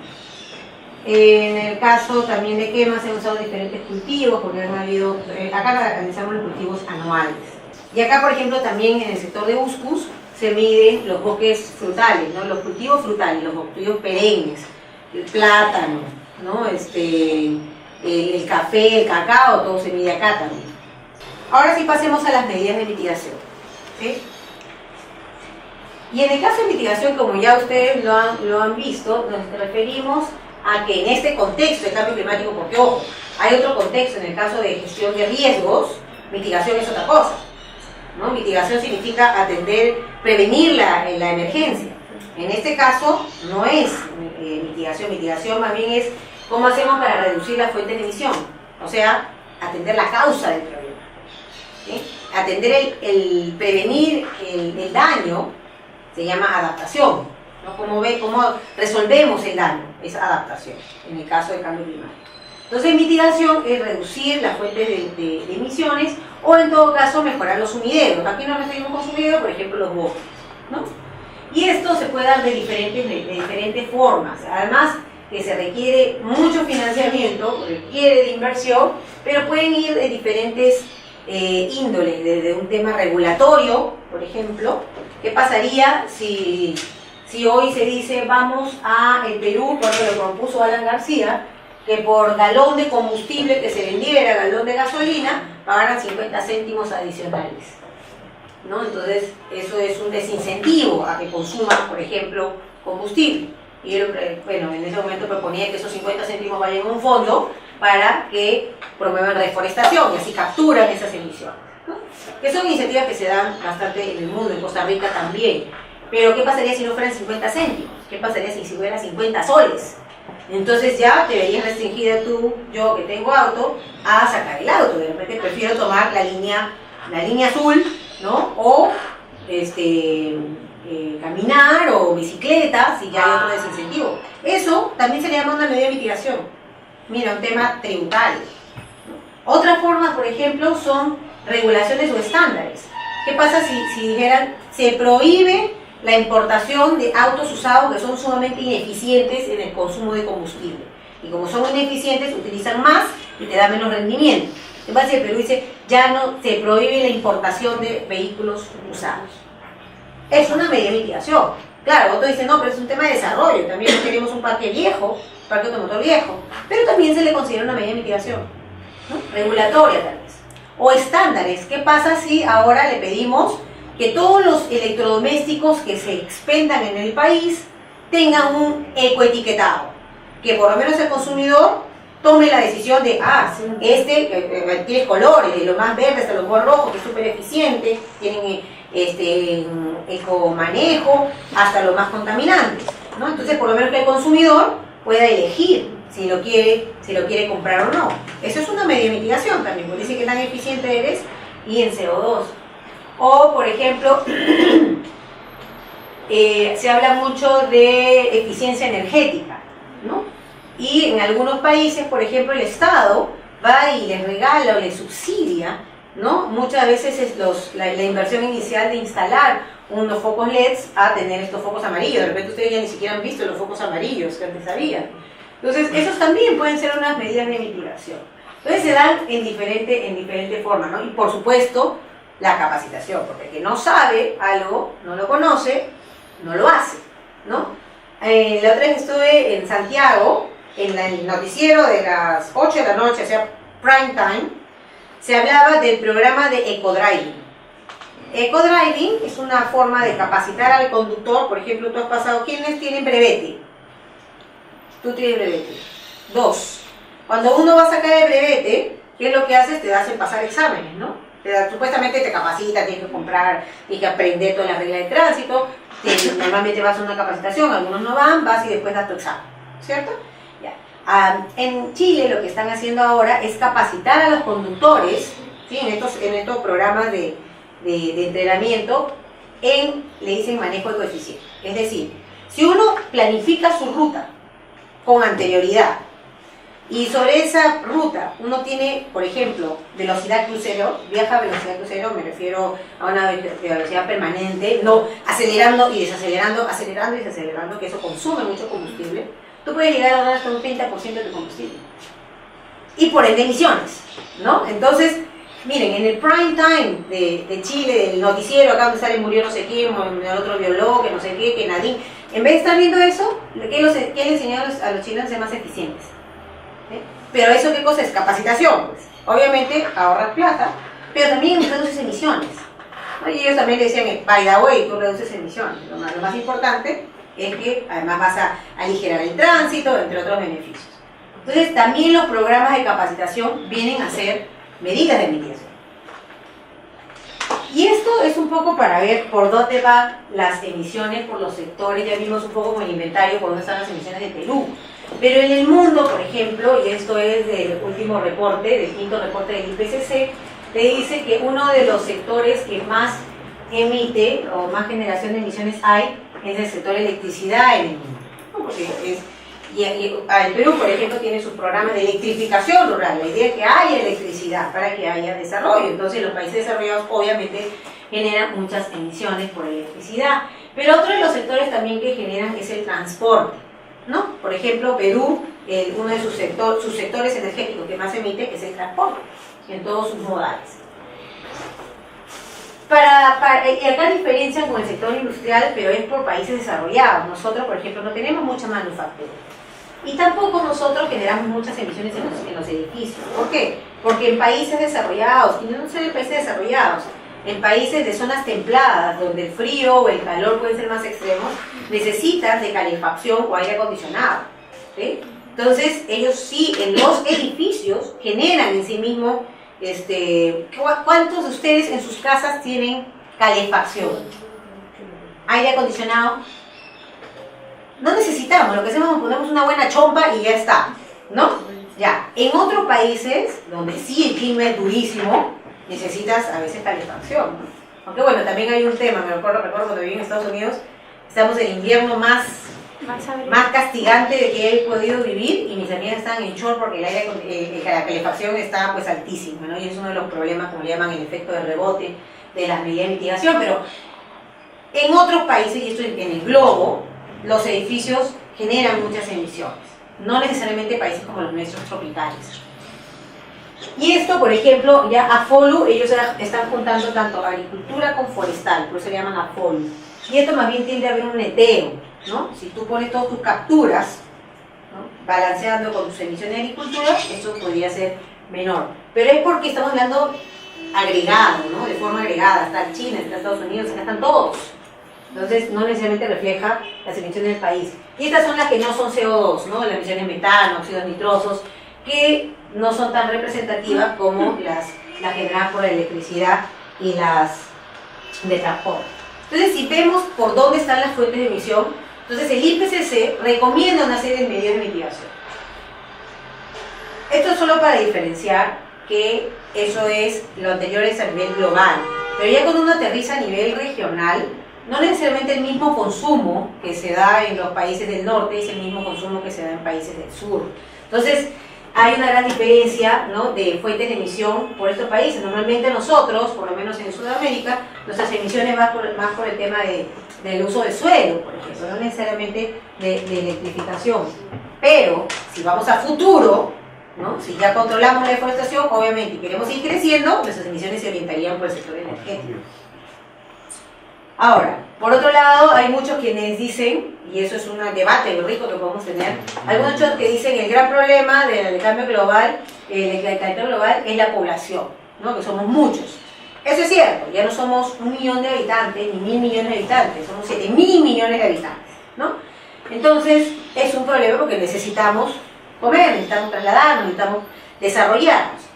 Pero no solo es un tema de población, porque si no, entonces todos los africanos generarían las mismas emisiones que todos los chinos o que todos los americanos, ¿no?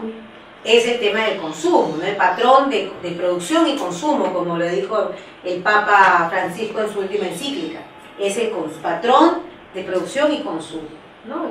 Y nuevamente repito, porque tuve la experiencia de vivir en Estados Unidos 2 años, como le llaman household, por una medida de un hogar, hay 3 autos y viven solo 2 personas. ¿Sí? Tú vas a Bolivia, por cada 3 casas hay un auto, ¿no? Entonces, no necesariamente las emisiones pueden ser generalizadas, tendrían que ser una discusión sobre los países desarrollados y los países en pie de desarrollo. Miren, por ejemplo, en Latinoamérica las emisiones van más por el uso del suelo, lo rojo es el uso del suelo, más que lo energético, hoy por hoy. Eso no significa que en el futuro eso vaya a cambiar.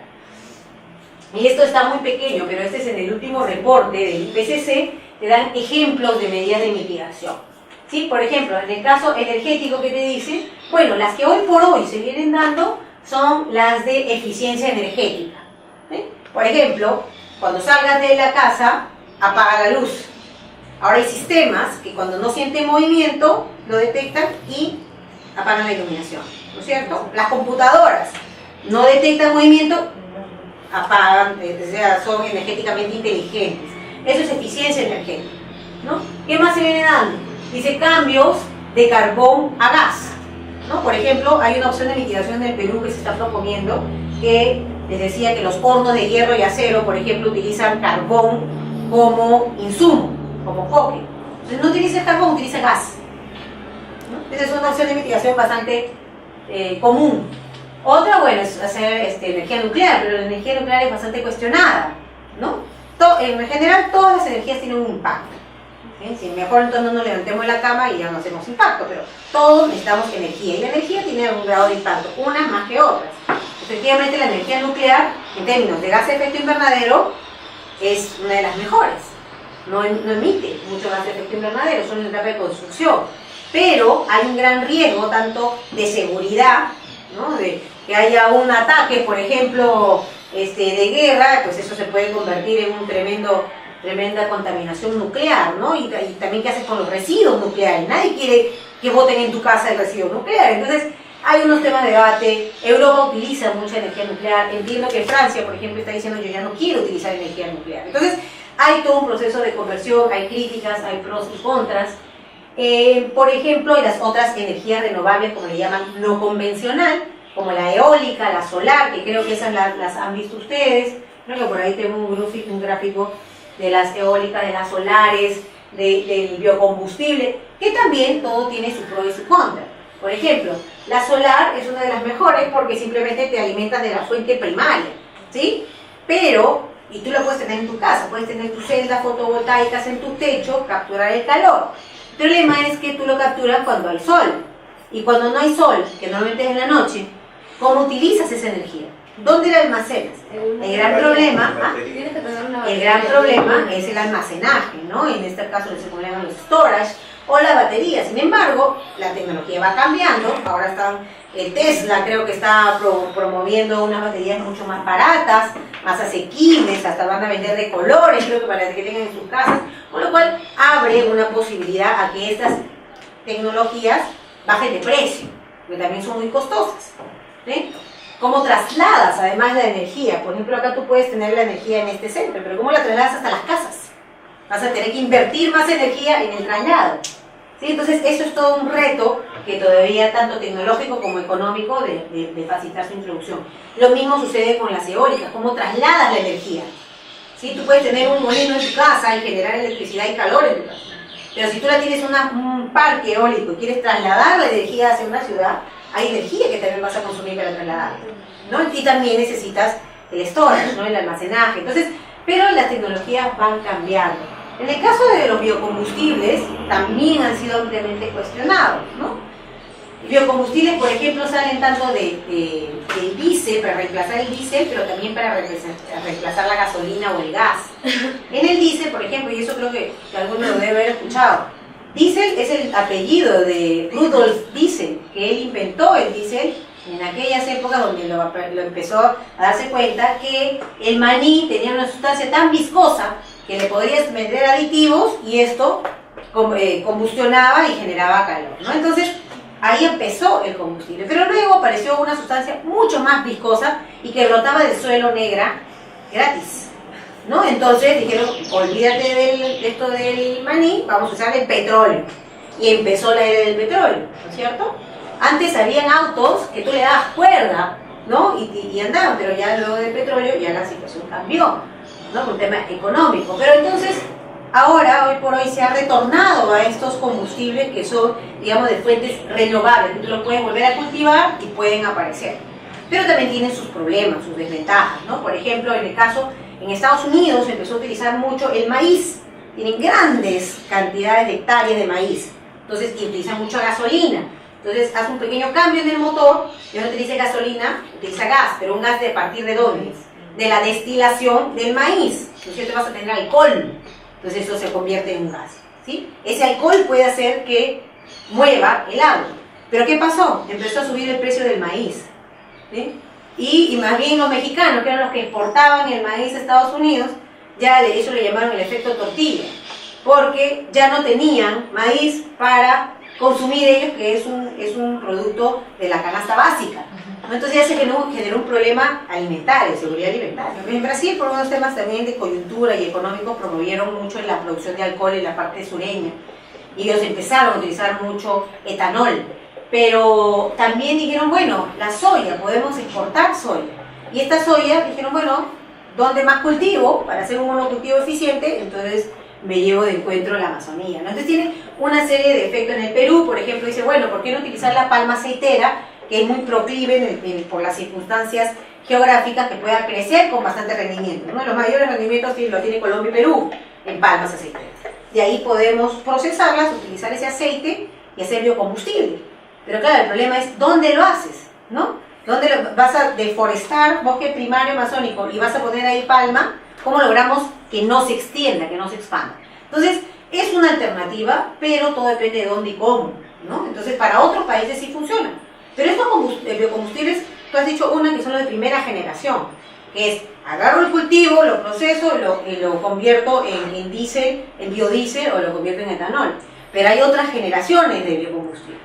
Por ejemplo, ahora se utiliza de los residuos, ¿sí? De los residuos tú puedes convertir, reutilizar, de los restaurantes tú puedes utilizar ese aceite residual y convertirlos en calor, ¿no? O también de los propios residuos agrícolas los puedes convertir en biocombustible. Y también puedes utilizar tierras áridas donde no había nada, cultivar yatrofa, por ejemplo, y de eso convertir biocombustible. Pero nuevamente repito, depende de dónde y cómo, la escala, ¿no? Hay otro que le llaman de segunda generación, que son los switchgrass, que estamos hablando de, miren, ¿qué es lo que necesitamos? Necesitamos biomasa para romperla y que se convierta en combustible. Entonces, en vez de utilizar caña de azúcar, ¿no? como para hacer el etanol o maíz, lo que voy a utilizar es, yo voy a cultivar un gras. Ese gras luego lo voy a tratar de quemar y lo voy a convertir en alcohol, ¿sí? Entonces, pero yo lo voy a quemar, pero tener un gras muy pequeño, que además no hay un riesgo de seguridad alimentaria, que yo lo voy a utilizar y voy a dejar de alimentar a otro, muy pequeño. ¿Por qué no cultivo un gras mucho más grande? Utilicemos la bioingeniería, ¿no? La biotecnología. Entonces ahora son gras, pero así, ¿no? De 3 metros, donde ahí ya puedo tener todavía mucho más biomasa que romper. Y cuando digo romper es porque la idea es, la planta tú no la puedes quemar fácilmente, ¿no? Tiene una pared epitelial que hace que se proteja ante el viento, ante los golpes. Entonces la tecnología que están descubriendo es cómo hacer para romper esas membranas que son tan resistentes para que después pueda ser procesada la biomasa. Tiene sus pros y sus contras, ¿no? La tecnología tiene sus pros y sus contras, entonces hay que tener cautela. ¿Qué pasa si después estos organismos que han sido creados tecnológicamente proliferan, se contaminan a la biodiversidad? Eso no va a tener necesariamente un retroceso, ¿no? Entonces hay una de las grandes preocupaciones sobre el switchgrass. Se habla de tercera generación de combustibles, algas, ¿no? Dicen, bueno, ¿por qué más bien no aprovechamos el mar, ¿no? Que ahí también hay biomasa que está creciendo, metámosle suficientemente en CO2, metemos el oxígeno y eso va a producir más algas, las retiramos y esto es mucha grasa, entonces tiene ahí material de biocombustible. Pero eso dice el IPCC, alerta, ojo, esto puede tener causas, daños que pueden tener consecuencias graves y las pone como advertencia, cuidado con esas, ¿no? Como la famosa bioingeniería. Entonces todo depende de dónde, cómo, el sistema controlado, entre otras cosas. Ya vimos electricidad, bueno, hidroelectricidad, eso ya lo saben, ¿no? Las grandes represas, pero eso también tiene sus consecuencias, ¿no? Grandes represas, ¿qué haces? Tiene que haber un empozamiento de agua. Y ese empozamiento has tenido que utilizar suelo, ¿no? Hay pregunta de los Paquitzapango, ¿no? Una región amazónica que tiene representantes de comunidades indígenas. Si es que quieren ceder su territorio, que además son pangos, o sea, son centros religiosos, que ahí pongan una represa. Pues no, entonces eso tiene impactos tanto sociales como en términos de biodiversidad. Entonces todo tiene impacto, ¿no? Entonces, ¿qué alternativas hay? Hay, por ejemplo, pequeñas hidroeléctricas, ¿no? Que utilizan más bien en la sierra, que tienen más caída, que pueden tener más calor, más energía. Entonces, esas son diferentes, pero como siempre les digo, todo tiene sus pros y sus contras, todo tiene consecuencias unas más que otras, depende de dónde, depende de cómo. Hay otras un poco más avanzadas que le llaman el Carbon Capture and Storage, que son las capturas y almacenamiento de CO2. ¿Qué es lo que está pasando? Hemos extraído por años el petróleo, ahora extraemos el gas, extraemos hasta la piedra que está combinada con petróleo y también la sacamos, ¿no? Entonces dicen, bueno, ahí ha quedado un espacio, ¿no? Entonces dicen, ¿por qué más bien estas emisiones que estamos haciendo en la atmósfera las capturamos y las volvemos a almacenar? ¿Sí? Súper retador en términos ingenieriles, ¿no? Pero también tiene sus preocupaciones, sus consecuencias. Acá ni las pensamos hacer, pero sí están en Europa, sobre todo, pensando este tipo de tecnologías, y también en algunos países del Asia. Hay otras tecnologías que también se piensan utilizar, o por lo menos está en prototipos, está en proyectos que se llama la mareomotriz, ¿no? Porque las olas se mueven a partir de una fuerza que son corrientes que vienen abajo. Entonces, estas corrientes es energía. ¿Cómo podemos utilizar? Y entonces están haciendo todos unos experimentos. Proyectos de ciudades flotantes tenidas por mareomotriz, por ejemplo, ¿no? Entonces, hoy que algo que no está tan lejos y sí se vienen dando en países, Islandia, por ejemplo, es la geotermia, ¿no? Entonces, sabemos que hay mucha actividad, mucho calor en el subsuelo. Por ejemplo, en la isla sí hay zonas propias o apropiadas acá en el sur del país donde podría generar geotermia, por ejemplo. Entonces hay zonas donde son propensas para poder hacer un desarrollo, pero claro, tienes que hacer una inversión, tienes que hacer una tecnología y las condiciones para que puedan competir, para que el inversionista compita, ¿no? Y obviamente el mundo, no Perú, no solo Perú, el mundo ya ha venido años subvencionando, subsidiando la tecnología del petróleo. Ya hay, o sea, hasta los gasoductos, los oleoductos, eso es como que era obvio que el mundo lo tenía que hacer. Pero para estas nuevas tecnologías, dicen, no puedes dar subsidios, cero subsidios. Entonces, eso es un tema que se tiene que discutir más allá del tema ambiental, de un tema ya estratégico de energía, un tema de seguridad energética, y no depender necesariamente de países del Medio Oriente. Esto era un poco para el tema energético. En el caso de transporte, ¿qué se viene hablando? Por ejemplo, de más vehículos eficientes, ¿no? Ahora cada vez más los vehículos que se venden tienen mayor rendimiento con un mismo galón de gasolina. O la mejora del combustible en sí mismo. Tener un combustible de calidad puede generar mayores rendimientos al vehículo. O vehículos híbridos donde combinan diferentes energías, eléctricas también, porque puedes utilizar energía hidroeléctrica para poder hacer una utilización de estos vehículos. En el caso de Perú, por ejemplo, se viene usando mucho gas, ¿no?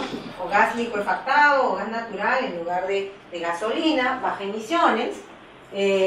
También hay, obviamente, una iniciativa de promover el transporte no motorizado, que es las bicicletas o caminar, ¿no? Pero justo le estaba discutiendo con mis amigos, los expertos de transporte, que justo este viaje a Santiago, las calles de Santiago, las veredas y las pistas son tan anchas que pueden pasar con mucha seguridad las bicicletas. De acá yo salgo a montar bicicleta, empecé por donde yo vivo, ahí sí ya no la cuento. O sea, las calles son demasiado pequeñas, tendría que haber un rediseño urbanístico. Y eso también están en las medidas, ¿no? En las opciones de mitigación ya están hablando del transporte, de la planificación del transporte, del tema urbano, ¿no? Por supuesto, los biocombustibles siguen siendo opción de alternativa de mitigación. En el caso de, ¿qué más veo ahí? Acá, por ejemplo, rescaté unas gráficas que me gustaban.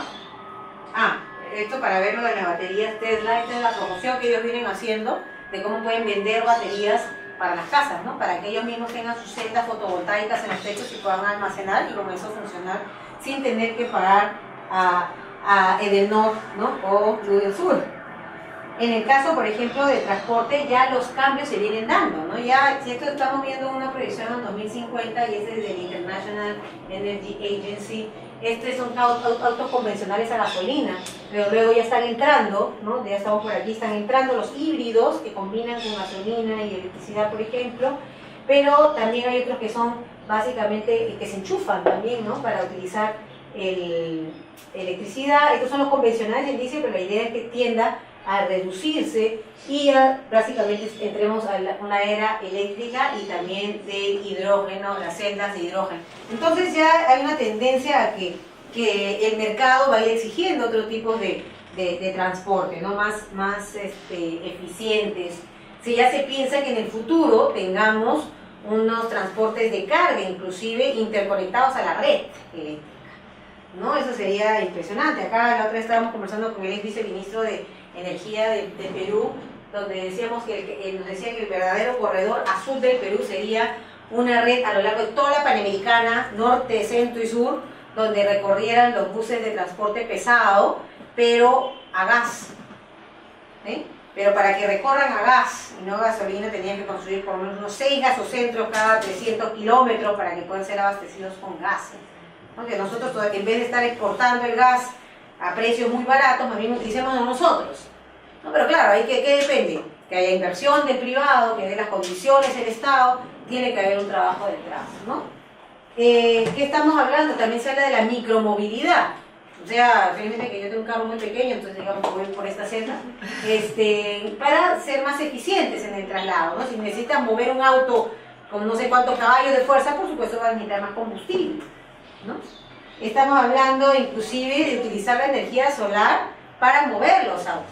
Eso sería impresionante, ¿no? Que, bueno, estamos hablando ya de tecnología, esto le suelen decir las medidas out of the box, o sea, las fuera de la caja, las que no estamos normalmente convencionales en el listado de la que se viene haciendo hoy, pero sí en el futuro.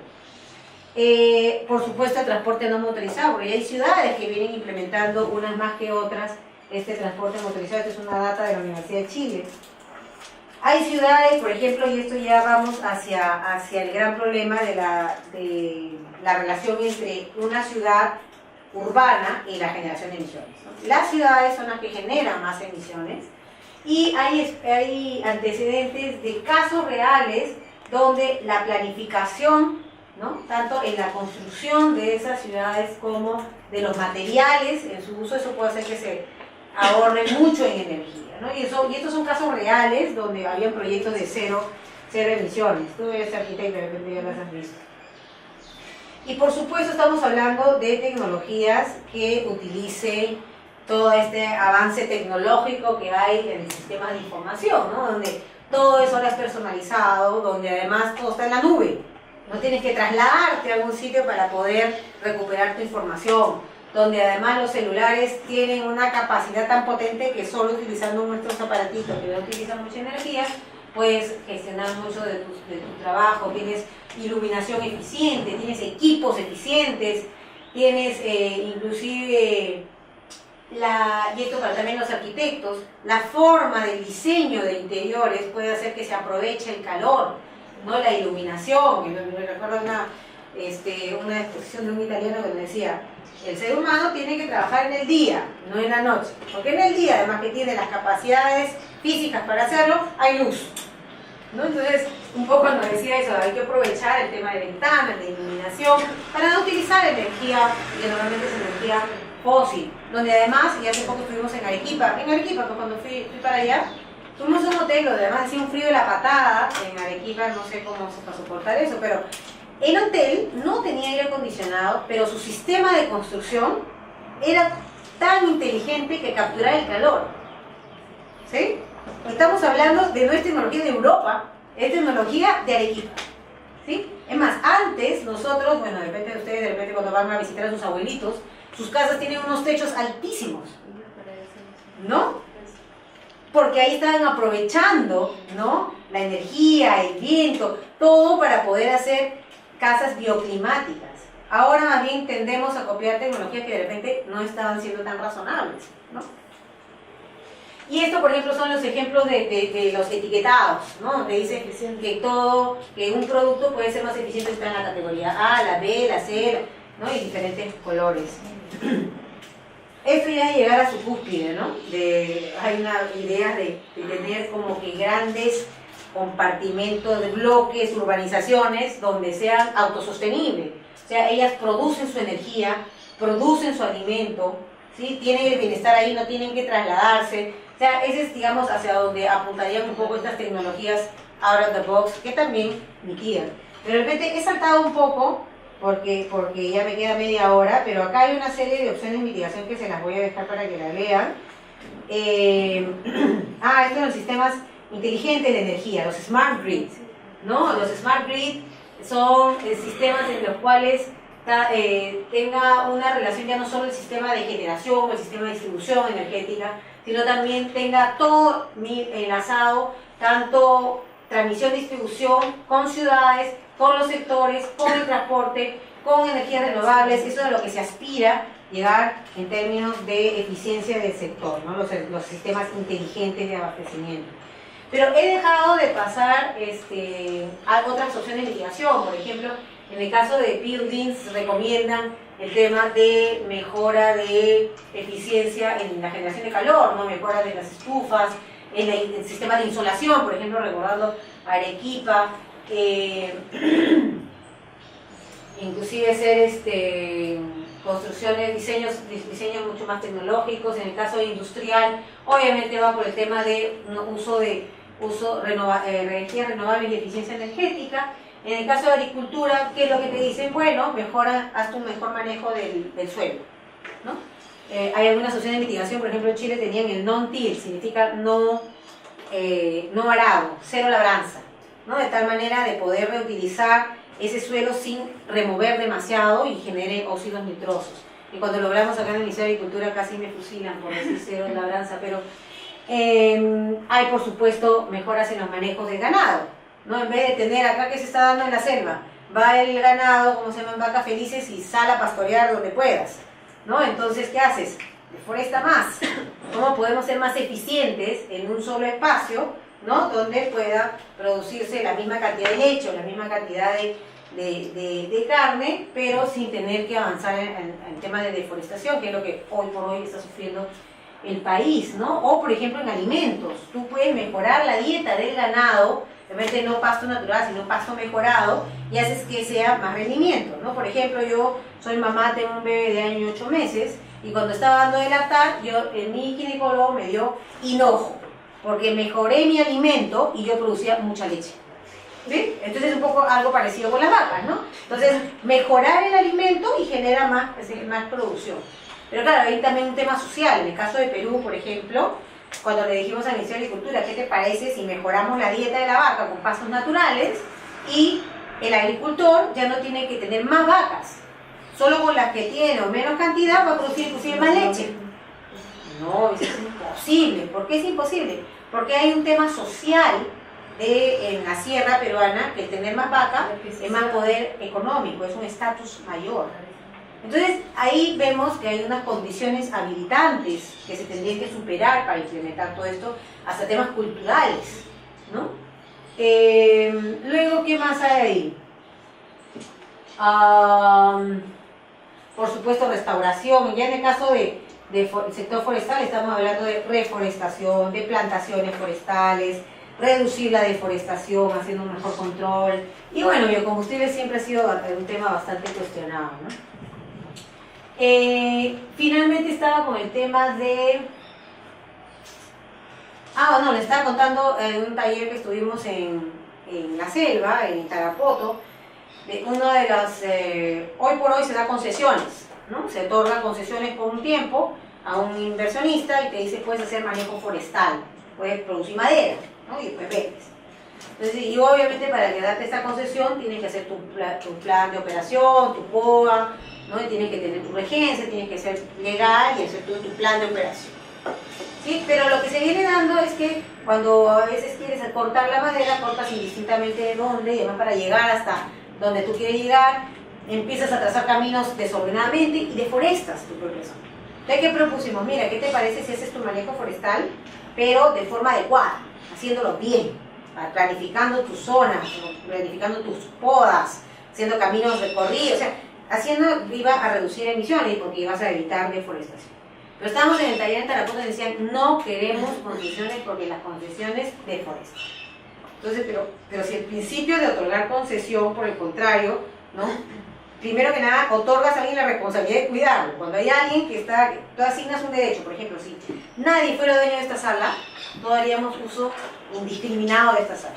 Acá hay un dueño, que es libre. Hay alguien que se preocupa, ¿no? Cuando vamos a un parque y no hay de nadie, todo el mundo hace lo que le da la gana. Cuando hay alguien que dice, esto es tuyo, no, yo lo cuido, ¿cierto? Entonces, qué raro, ¿por qué dice que las concesiones deforestan? Y es porque ha habido un problema entre que tú realmente otorgas la deforestación y después va y realmente es un manejo adecuado.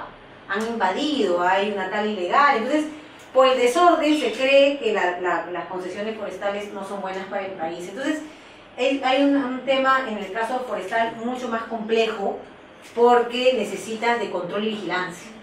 No estamos hablando de una empresa que te cae la SUNAT y sabe dónde vives y te toca la puerta, ¿no? Y que tiene además cuenta bancaria y sabe dónde estás. Acá estamos hablando de grandes expansiones de territorio.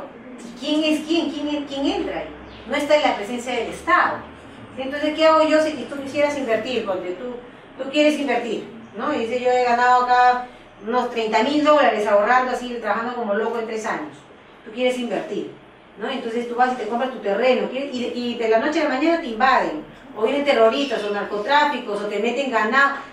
¿Y tú cómo haces para poder, tú solo contra todo? Necesitas que el Estado otorgue derechos, haga un control de vigilancia. Entonces, para que estas opciones de mitigación se den, necesita de que el Estado también tenga una inversión, ¿no? Una dedicación, una estrategia.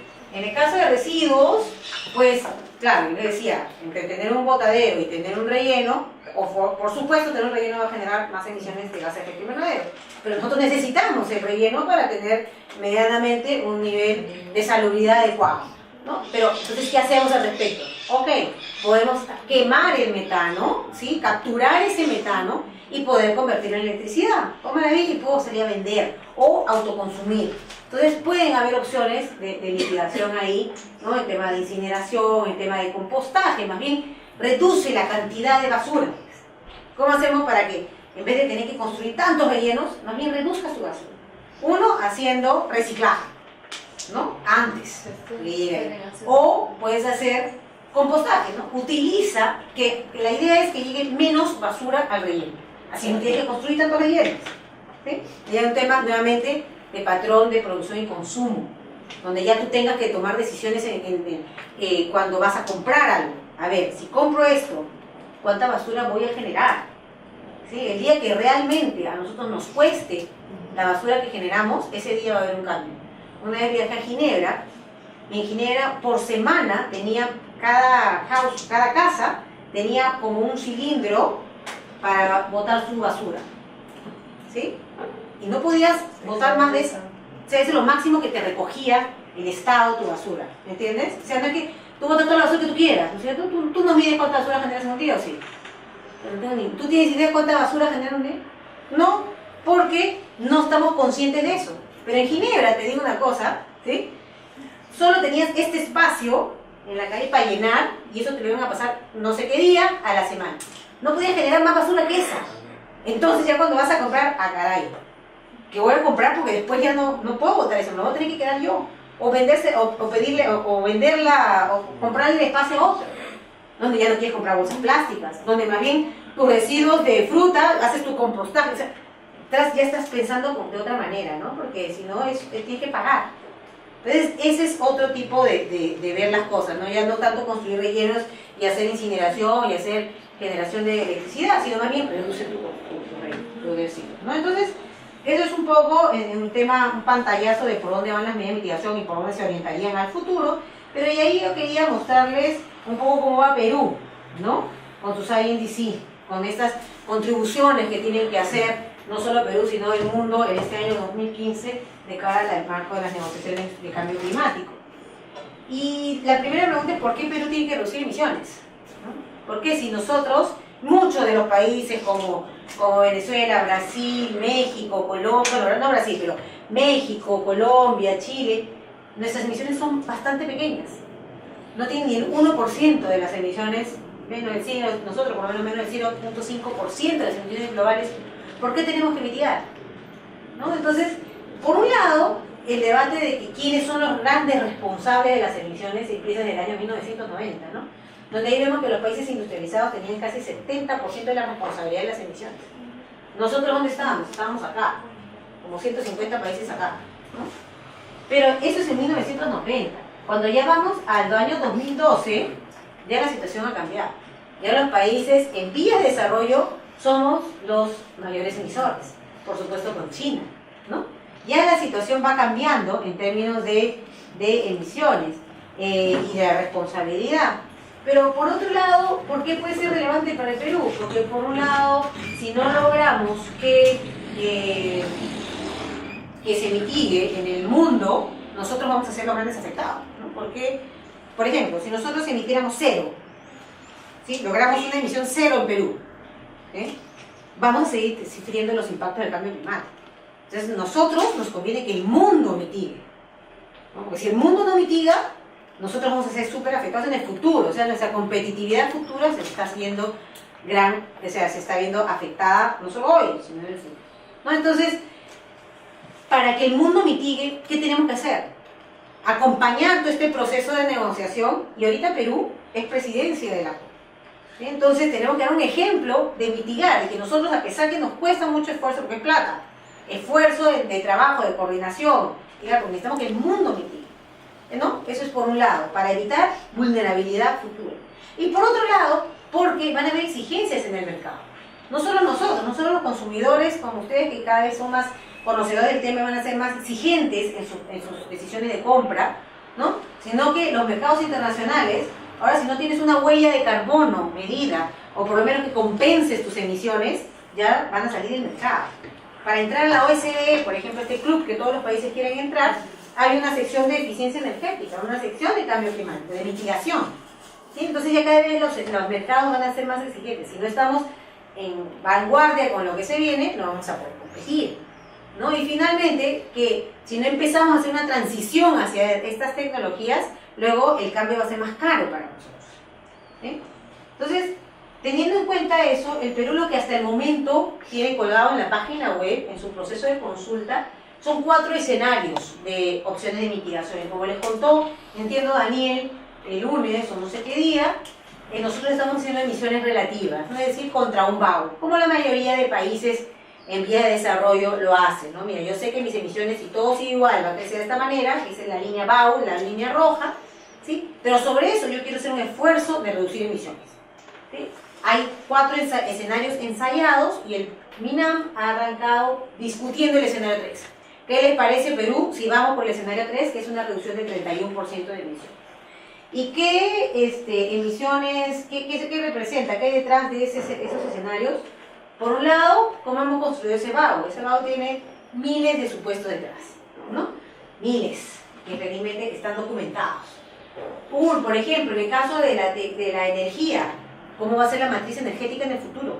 ¿Cuántas renovables no convencionales van a entrar? ¿Cuántos gases vamos a tener? ¿Cuántas reservas frías va a tener de diésel? ¿Cuáles van a ser los sistemas integrados, aislados, y cuáles van a ser integrados al sistema? ¿Sí? Todas estas discusiones están ahí, están modeladas. En el transporte, ¿vamos a seguir con el transporte urbano como hemos tenido? En el caso que no hacemos nada, pues sí, ¿sí? Si es que crece, como ha venido creciendo este urbanismo, vamos a necesitar más vehículos motorizados. ¿Cuánto vamos a crecer? En el caso en amarillo es cómo ha venido creciendo las cementeras y el uso de clinker. Si todo sigue igual y crece el PBI, crece el sector construcción, pues vamos a tener este mismo consumo.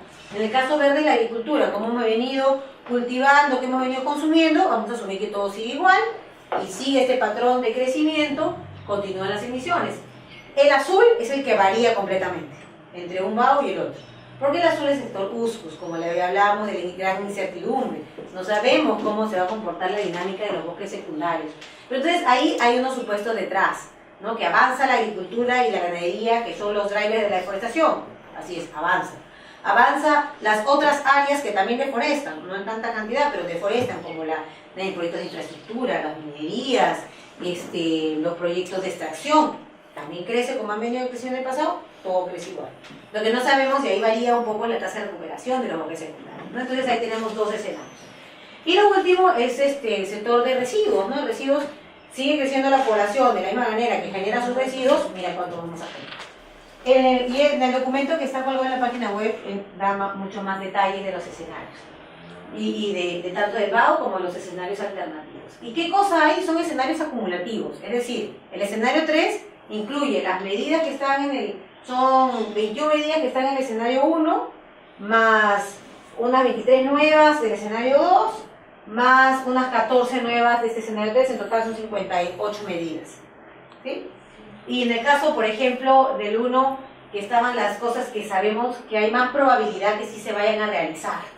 ¿Sí? Porque acá el ejercicio que ha hecho Perú es bien bottom-up, es bien identificar proyecto por proyecto que creemos de alguna manera tiene probabilidad de ser aplicado y tendría beneficios de alguna manera, o beneficios para el país. Lo hemos analizado, le hemos calculado las emisiones y lo hemos ido sumando.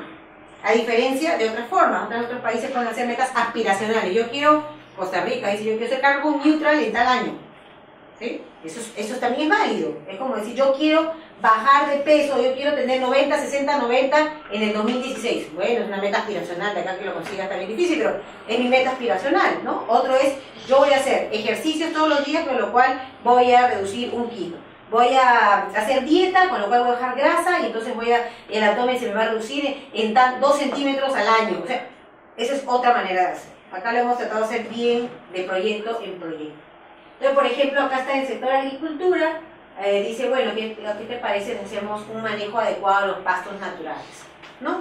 Que reducen muy poquito de emisiones, pero tienen mucho valor en términos de biodiversidad y de factores sociales en la Amazonia y en la sierra.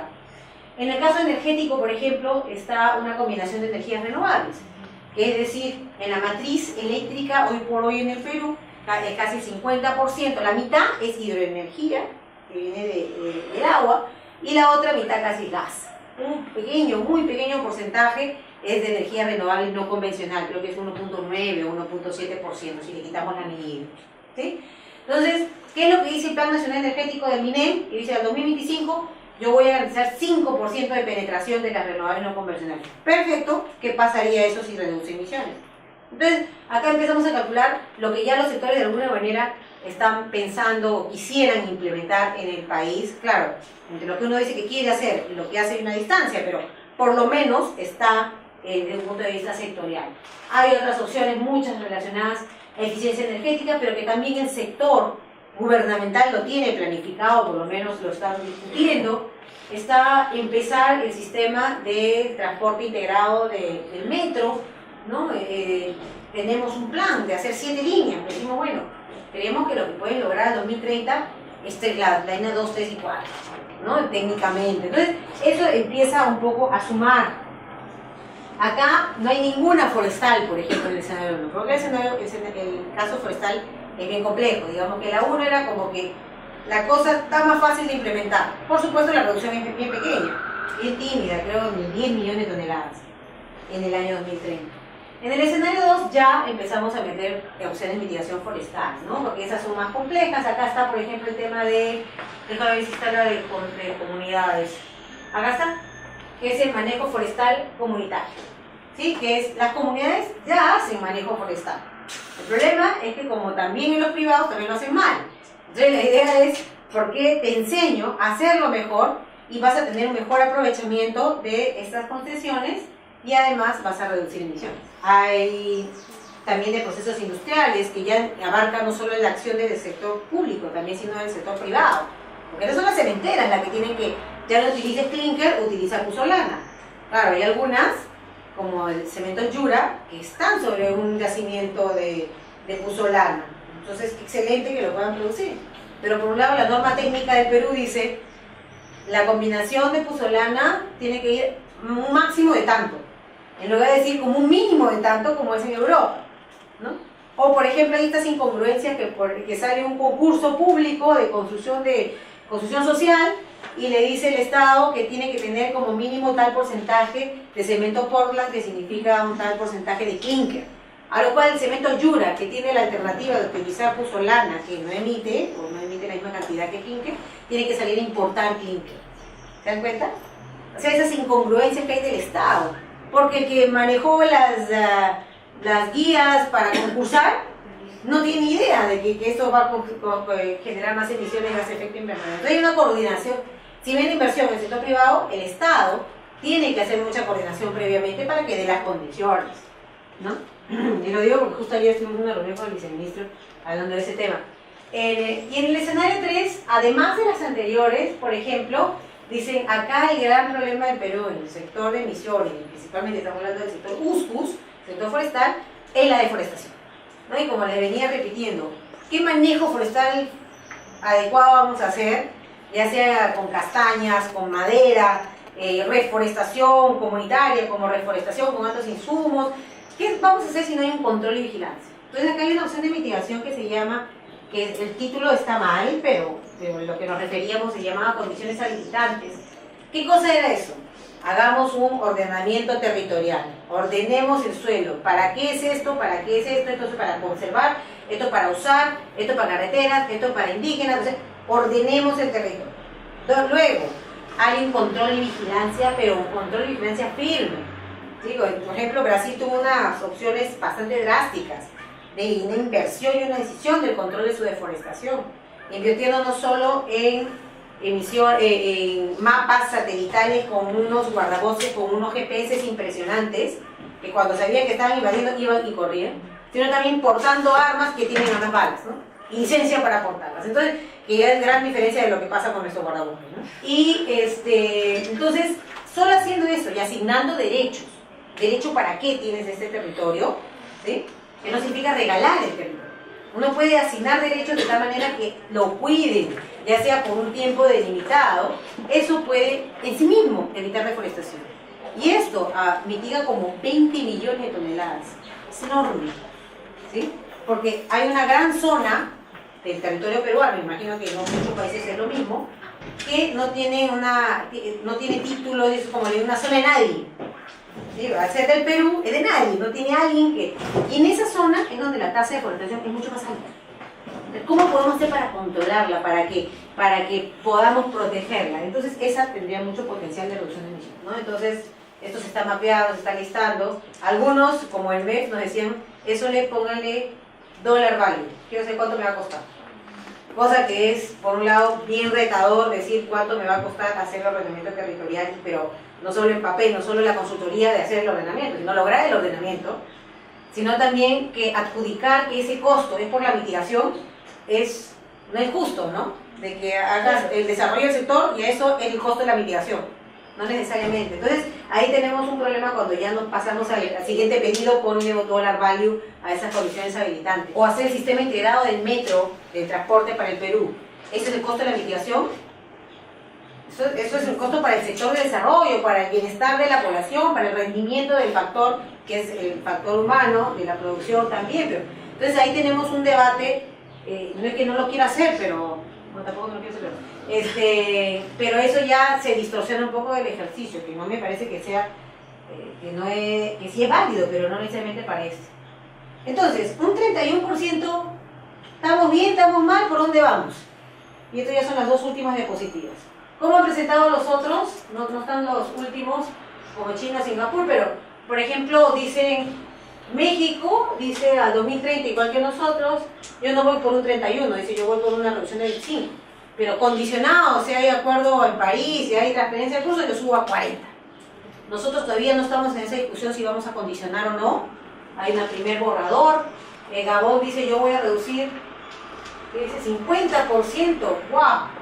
Además está raro, dice contra el 2000, pero el 2025, entonces eso está en unas medidas complejas. Lo demás son, por ejemplo, Andorra dice 37%, pero esto es contra un año anterior, ¿no? Contra un año, esas son reducciones absolutas, no unas reducciones relativas como las que estamos presentando nosotros, digamos que nos estamos pareciendo más a la forma de presentar de México.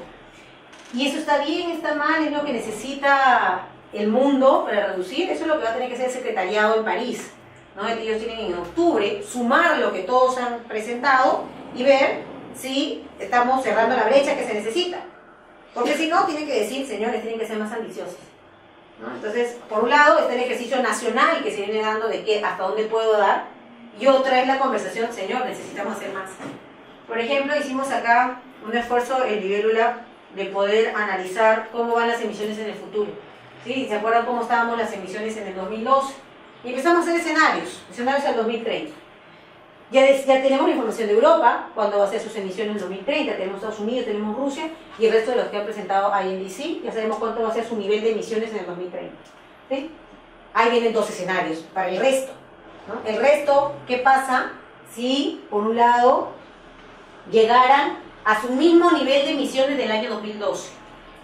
¿Sí? No sé cómo, pero ponte, Perú tiene cerca de 120 millones, en el 2010 134. Tiene 134 millones de emisiones, de toneladas de emisiones. Si es que el Perú viera la forma de crecer, pero que en el 2030 también llegue a 134, y el mundo, haga así, el resto del mundo llegue a ese mismo nivel, llegamos a 44.8. ¿Qué cosa decía el IPCC? Que no te puedes pasar de 44. O sea, ahí sí lo hablaríamos. Pero ¿qué pasa si tipo pronunciamientos como China y como han venido diciendo Brasil y algunos otros, que yo recién voy a picar, voy a tratar de picar al 2030? Voy a hacer mi mejor esfuerzo, es lo que dice China. ¿Qué significa tratar de picar? Que yo voy a seguir creciendo y en el 2030 voy a parar de crecer. No sé si se va a estabilizar o si va a bajar, eso no dice. Solo dice voy a picar, ¿sí? Y voy a tratar. ¿Qué pasaría si todos los países dicen eso? Continúan sus emisiones y en el 2030 paran. Llegamos a 67 millones en total. Entonces, un poco el final del mensaje es, estamos todavía con ese 31%, no solo Perú, los demás países, suficiente como para llegar a la meta global. Lo dejo con puntos suspensivos y eso sería todo por mi parte. Espero que haya sido útil.